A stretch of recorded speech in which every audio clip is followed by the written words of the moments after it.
Nung nakaraan lang na April 29, meron palang nangyari. Kung naaalala nyo, ito yung araw na binilang ko na yung kita ko sa pag-ice candy na umabot ng 7,000 pesos. At sabi ko, ibibili ko lang to ng sofa. At kung kulang, idadagdagan ko na lang. Tatlong mall na nga napuntahan namin pero wala kami nakita. Hanggang sa makarating kami dito sa FC Home Center. Pagkapasok ko pa lang, meron agad akong nakita. At binili ko na nga. Medyo may kabigatan nga pala to at gabi na na-deliver. At nung naipesto na nga to sa bahay ko, para hindi ko alam kung tama ba itong nabili ko. Sinubukan kong higaan kaso lagpas na yung pa ako. Sinubukan ko ni upuan pero tatlong tao lang ang kasya. Totoo lang kasalanan namin dahil ito pinili namin. Kunyari masaya pa ako ng mga oras na to pero totoo hindi talaga. Pino-convince ko na lang sa sarili ko na okay na to. Kaya kinabukasan binilik na namin yung sofa at ito ang nangyari. Tenen! Pinapalitan ko nga pala yung sofa at pumayag naman sila. Aling nagdagdag na lang ako kasi medyo mahal tong napili ko. Mas maganda at saktong-sakto na sa bahay ko. Kaya shoutout sa mga taga FC Home Center, ang babait nyo. Ngayon mas maganda na at mas marami nang makakaupo. Pag naman nahiga ako, hindi nalagpas ang paa ako. Hindi pag nakataas, mas komportable. Mukhang mapapasarap ang tulog ko nito dito ah. Dito naman sa kabila, medyo kapos pero babaluktot ko lang ng konti, okay na. Sakto na rin at komportable na. Samantala, wala pa akong cover na ilalagay dito. Kaya itong mga extra kumot muna ang nilagay ko. Mas maganda ka na tignan at mas magiging malinis kapag may cover. Saka mga bata kasi mga pamangkin ko, alam ko magtutungtungan dito yung mga yan. Minsan madudubi pa yung mga paa. Nilagay ko na din pala lahat ng unan. At ito na nga pala ang kinalabasan. Di ba mas maganda, meron na siyang cover. Mas madali na rin yung pagpagan. Katapos kong lagyan ng cover to. Pero mga nabigay sa akin ng suggestion. Kung sa Facebook Marketplace daw ako bumili, makakamura. Re-range lang ng 6K to 8K.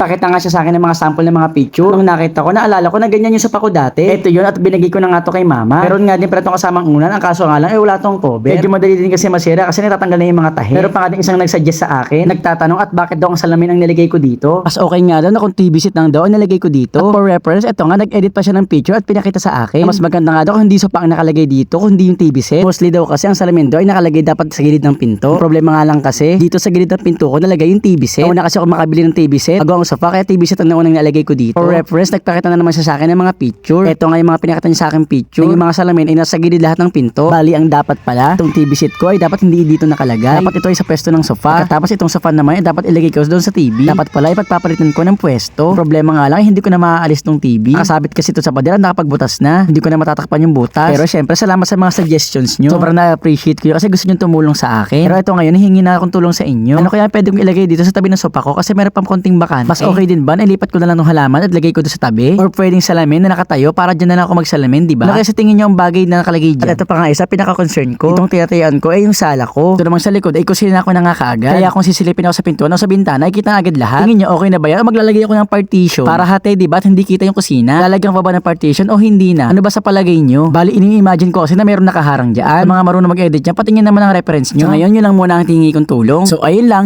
Thanks for watching. Bye-bye!